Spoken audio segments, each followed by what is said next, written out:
Well, good morning, and a big thank you to Stefan for the invitation to talk to you all today and for that lovely introduction.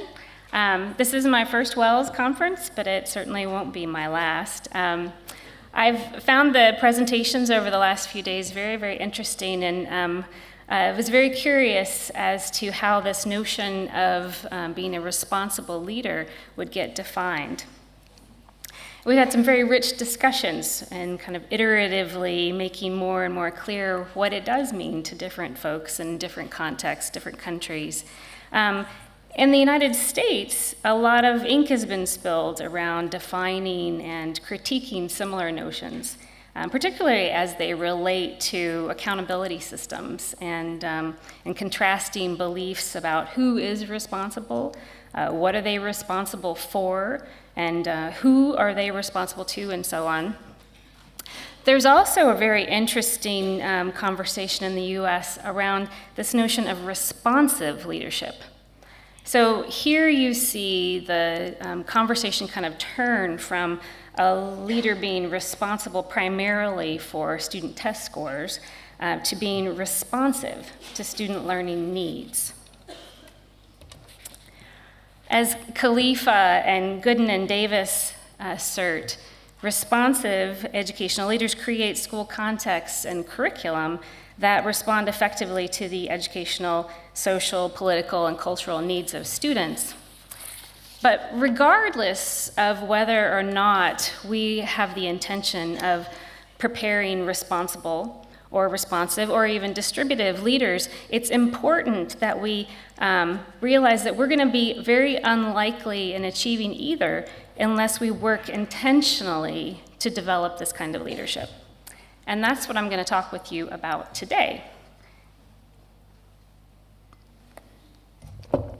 About how we go about developing responsive and responsible educational leaders. But I'll start with looking back on more traditional approaches to preparation. So in traditional programs, students learn primarily by reading and discussing theories, rather than by going into the schools and participating in what leaders actually do. Such practices expose sort of an underlying assumption about leadership preparation in the past, and that is that if a person can describe what leadership looks like, then they should be able to actually enact it. But we know that's not necessarily true. In addition to thinking about how knowledge is transmitted, we also sometimes will have students that basically are writing papers. They're vicariously learning about what it is that they're going to be doing once they're in the field. And then finally, there's this notion in a typical 2-year, 36-hour preparation program that 2/3 of the teaching and learning actually takes place in a classroom rather than thinking about it happening within the field-based context in which they're actually going to be doing their work. So it's very decontextualized. Knowledge is transmitted, it's vicarious, and it's decontextualized.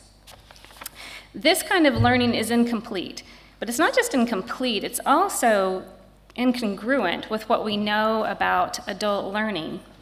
And given the important role that leadership development actually does play, and we have research on this, in the leader's success, it's really important that we spend a lot of time thinking about how we're actually going to develop these skills. Because if we expect leaders to be responsible, or if we expect them to be responsive, we need to be very intentional about how we prepare them for those expectations. And this means that we have to be very clear about what those expectations actually mean, what they look like in practice. What does a responsible leader look like in practice? We also have to be unequivocal about the importance of these expectations and be able to communicate that to our leadership candidates. And we have to understand what kinds of learning experiences will help leaders to build these types of skills and the knowledge that they need to be able to apply it effectively in a variety of different contexts. And although no program can prepare a leader for the myriad different challenges that they're going to face in a variety of different contexts, what we can do is prepare them with what Harry Mintzberg called a sharp mind. Leaders who can analyze the situations that they face, that they can understand how to approach various situations and decisions or problems of practice, and be able to articulate the why behind their actions and their decisions and their behaviors. Now, there are a number of teaching practices that individually and in combination have been shown to help develop these types of competencies, to help broaden and shift leadership candidates' mindsets so that they can see their lived experiences from a variety of different perspectives, and so that they can build the types of leadership skills that they need to deeply and meaningfully engage in their leadership work. We call these the Powerful Learning Experiences Framework, which I'm going to share with you today. But before I do that, I just want to note that Mikhail Bakhtin asserted that our speech is filled with others' words and with varying degrees of otherness and our ownness. Since 2006, I've been working with a number of different colleagues on projects concerning the andragogical approaches used within leadership development. Most recently with Kathleen Cunningham-Wynn, who is here somewhere, although I can't see because there's lots of lights in my face, Brian Van Groningen and Pamela Tucker. And part of our work has involved identifying what counts as effective preparation practices. Part of our work has involved documenting such practices, and part of our work has involved examining the impact of these practices. Thus, the thinking that I'm sharing with you today is shaped by a combination of my own research and development, as well as the ideas of my collaborators and writers and scholars. And some of those I'll mention explicitly, but the others are cited within the text. So what do we know about adult learning? Adult learning theorists like Keegan have charted the growing complexity of the adult mind. Keegan argues that how humans construct meaning evolves over the course of their lifetime, and it involves the complexification of the mind, not the mere addition of new capacities or a substitution of a new capacity for an old one, but actually a subordination of once ruling capacities to the dominion of more complex capacities. Our work on powerful learning experiences reflects this constructivist developmental adult perspective. Mesereau, who is a constructivist, observed that a defining condition in being human is our urgent need to understand and make order of meaning in our experiences, to be able to integrate what we're learning with what we already know. And this kind of learning occurs throughout our entire lifetime, through formal and informal settings, and involves a process of transformation of experiences into changes in behavior and knowledge, attitudes, and beliefs. Life experiences, both personal and professional, are critical ingredients within adult learning, and that's the case as well within leadership preparation. Learners create meaning systems and frames of reference that shape their interpretations of events and information, and they bring coherence to their lived experiences. Preparation programs are well positioned to intentionally facilitate candidates' abilities to use their past experiences, the meaning making that they have done within their programs, and to apply it to new situations.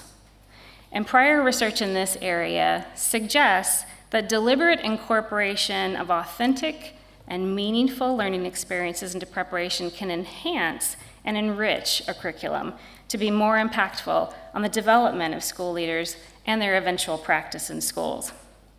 Such powerful learning experiences can develop deep understandings of educational leadership and shift the ways that program candidates think. The term powerful learning experience was an outgrowth of a UCEA project called the Collaborative Urban Leadership Curriculum Development Initiative.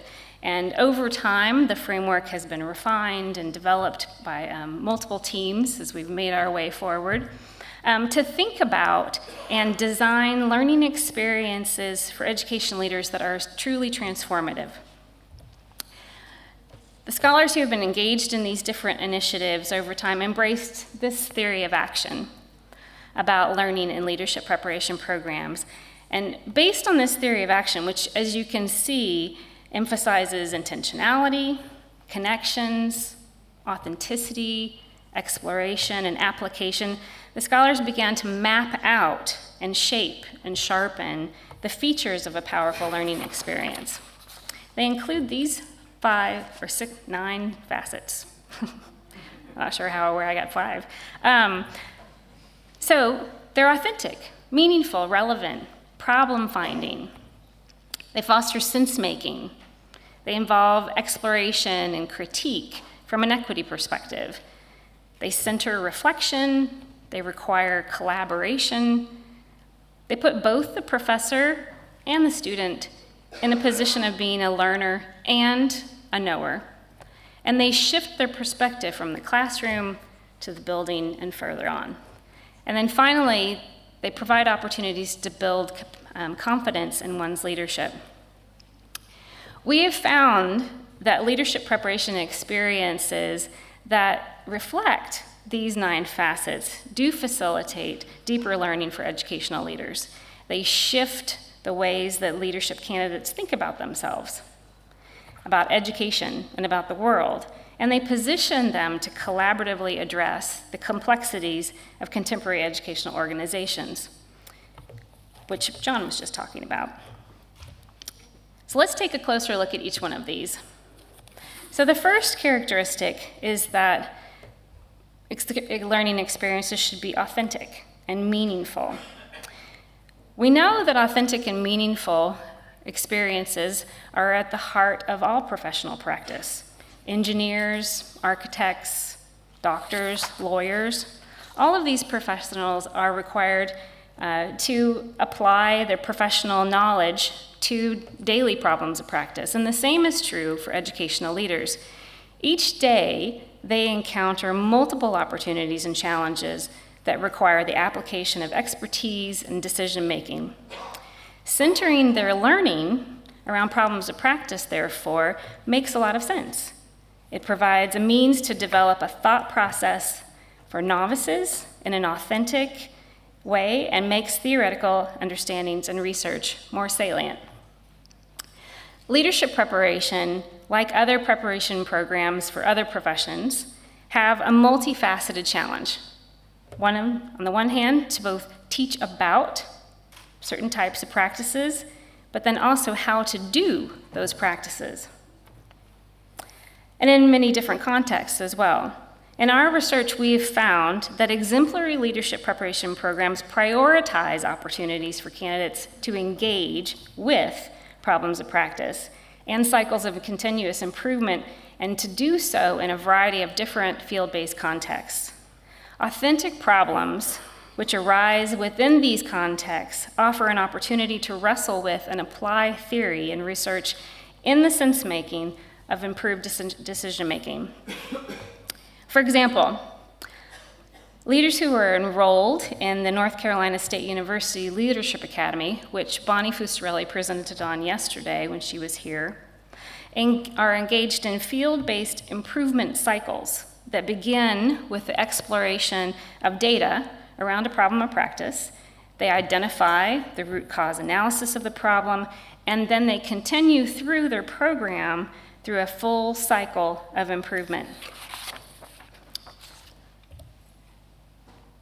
Essential to this work, engaging in problems of practice, is this notion of sense-making.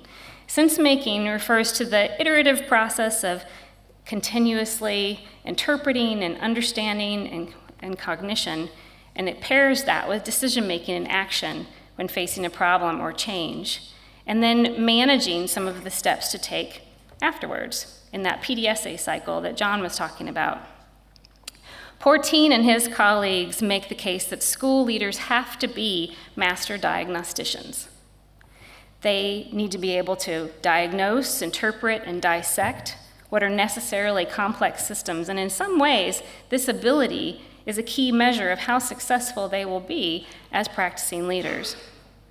Exemplary leadership development programs help their candidates become strong diagnosticians by supporting their students' efforts to make sense of problems of practice, both by themselves and with their colleagues.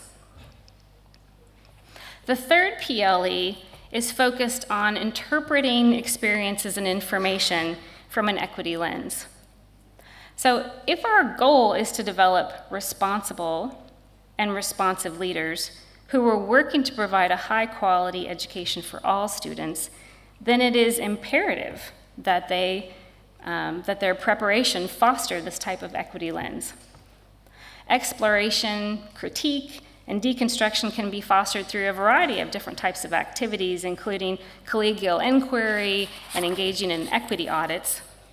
The University of Texas at San Antonio, for example, is explicitly committed to developing leaders who embrace the responsibility for work in equity and social justice.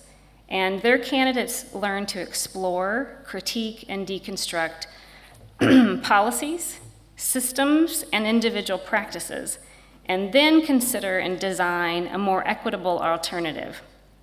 This type of learning requires a deep awareness of one's own assumptions, a willingness to examine them critically in light of disconfirming information, and a willingness to adjust one's frames of reference. And this brings us to the fourth PLE characteristic, critical reflection. As you know, critical reflection is a tool that enhances professionals' ability to adapt and respond to the ever-changing landscapes in which they work. Exemplary programs incorporate at least two forms: critical reflection, which involves looking inward, and critical discourse, which involves looking outward. Critical reflection is the process of reflecting on one's actions and can be helpful to educational leaders whose work is often characterized by uncertainty, instability, and uniqueness, as well as conflict. And it can be activated with a variety of activities such as writing and dialogue, conflict resolution, and decision-making.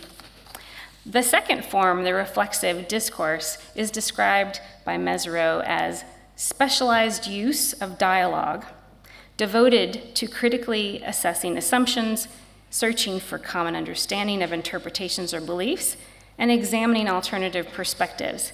It leads to a new understanding by tapping collective thinking and experience. Each of the exemplary programs that we examined used reflective exercises throughout. Although professional knowledge, previous experience, theories, and research will certainly inform a leader's action, it is the process of reflection that enables them to analyze context, problems of practice, and determine what kinds of next steps they will take.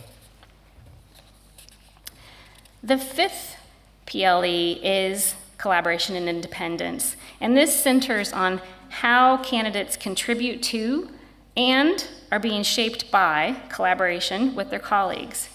This facet emphasizes that leaders are not solo actors in their endeavors. Rather, they need to utilize and leverage the talents of those around them, something Senge refers to as collective intelligence.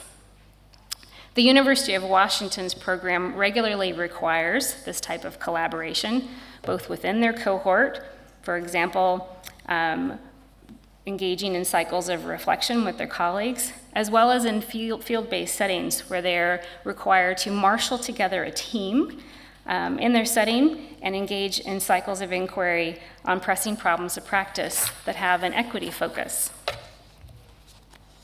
The sixth PLE is that programs should be developing in their candidates the ability to take responsibility for their own learning. They should see themselves as responsible.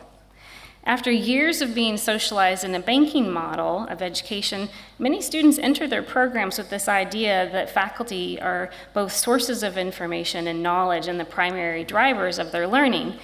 However, growing empirical evidence demonstrates that the primacy of active and deliberate agency in one's own learning. So we found that exemplary leadership preparation programs encourage candidates to take responsibility in at least two ways. First, by building that understanding that this is their responsibility, and secondly, by actually making this responsibility central to their requirements of the program. An early and important step is helping candidates take responsibility, is involving them in assessing their learning needs and in formulating their learning objectives. This practice provides an opportunity for candidates to engender self-knowledge, a necessary ingredient for engaging in self-directed learning. And self-knowledge also permits candidates to monitor their development as they move through the program. It also makes them see themselves as valued participants in their own education and can increase their feeling of empowerment. But finally, it also sends this very clear signal that the faculty recognize the candidates are professionals and that they bring valuable information and expertise to their work. The seventh powerful learning experience facet focuses on the solidarity between the act of educating and that of being educated. Here, the act of teaching and learning are not dependent upon somebody's particular role. Rather, everyone in the experience contributes to both learning and teaching. Viewing learning as reciprocal between and among adult learners and faculty is not only exhibits mutual respect, it's also important modeling for leaders when they move into the school context. And it presents an opportunity to discover, explore, and shape ideas together. However, because there is a power differential within the classroom, it is important that faculty try to establish a psychologically safe environment for students to actually feel comfortable in enacting this role as a teacher. For example, at the University of Texas, San Antonio, both candidates and faculty engage in a self-reflection of an autobiography, through which they reveal their own learning journeys, their vulnerabilities, backgrounds, successes, and really reveal who they are as people and leaders. The eighth PLE involves shifting and extending a candidate's perspective from the classroom to the school or district or state level. Given that learning is more than embodied cognition, shifts in perspectives have to be intentionally developed. And this shift in how candidates need to think reflects a systems approach to leadership, where the classroom is only one, although a very important one, part of a much larger system of schools and communities. Senge, perhaps one of the most well-known authors on this topic, argued that the real challenge here is honing one's ability to think deeply and hypothesizing how issues and actions in one sphere impact issues and actions in other spheres. And the classrooms are obviously nested within schools and schools within communities, but they're all interrelated, and it's important for students to understand that. And by virtue of their position, as teachers become principals, they need to expand their thinking about how the school works, not just how the classroom works. They must be able to make sense and interpret new information and communicate and interpret this for others, particularly those that they supervise. The University of Washington, for example, uses learning situations that require candidates to zoom out and then zoom back in and see the system in order to refine the system's thinking skills. The final facet of the professional or of the powerful learning experiences framework focuses on building candidates' confidence and ability to lead. According to Norman and Highland, there are three dimensions of confidence. There's the cognitive, the affective, and the practice. The cognitive dimension addresses candidates' self-knowledge and aligns with questions like, can I really do this? And what are my strengths and weaknesses? Whereas the affective dimension addresses candidates' emotions about those things. And the performance dimension addresses whether or not candidates have the capacity to lead. Now, given the situational nature and multidimensionality of confidence, it's important for preparation programs to provide an array of learning situations that over time collectively scaffold and build candidates' ability to lead and builds their confidence.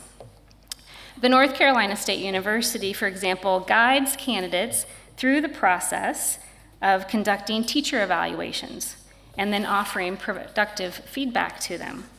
They practice, and then candidates build.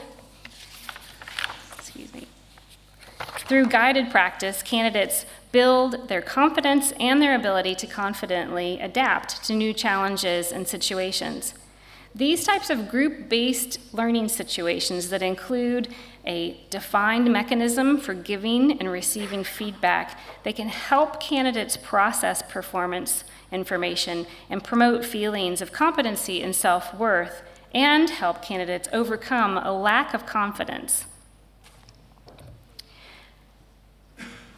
In sum, it's critical that leaders be able to respond to routine problems with value-based and well-established practices, and that they have the capacity to construct their own approaches to practice based on their situations and circumstances.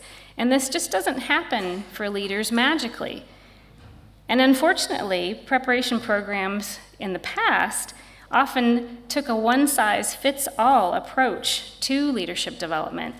And I shouldn't actually even say the past, because some of this actually still occurs, wherein programs sometimes claim that their efforts are promoting constructivist approaches, but actually appear to be disguised forms of didactic and behavioralist teaching. The Powerful Learning Experiences framework offers an important alternative. The practices that I shared with you today provide opportunities for aspiring leaders to experience the job of an educational leader and help transform the way that candidates identify and enact leadership.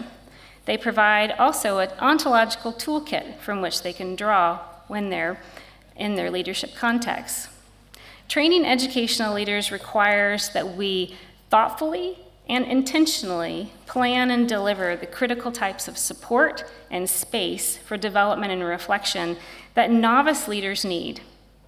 We know that the job of the school leader is increasingly complex, and aspiring leaders need and deserve powerful learning opportunities that ensure that they are ready to serve as effective and responsive and responsible educational leaders. Thank you.